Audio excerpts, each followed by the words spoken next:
Today we're here to run through the all too familiar scenario where you've come back to your car, you've realised your headlights have been on and you've got a flat battery.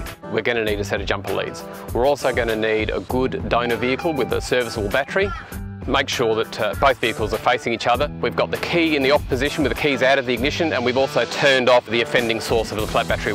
Once we've got the bonnet open, we need to identify which of the positive and negative terminals of the battery or the positive and negative jump start points are. We also need to just check the battery for any visible signs of damage to the battery, cracks, leaking acid, anything like that.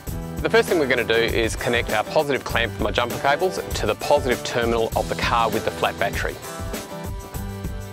From there, we're going to connect the other end of our positive clamp on the jumper cables to the positive terminal on the car with the good battery.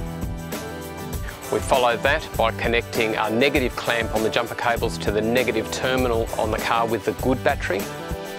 And as a final step, we connect our negative clamp of the jumper leads to a good solid metal component on the car with the flat battery. So ideally to the engine block or an engine mount. The reason we're connecting our last negative clamp to the engine block is to connect it as far away from the battery as possible. This is to minimise any chance of any potential explosion.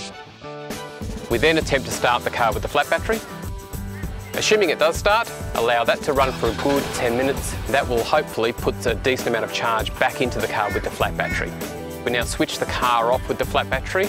We then disconnect the jumper cables in the reverse process of the way we connected them, starting with the negative clamp on the engine block of the car. So now we'll restart the car which had the flat battery.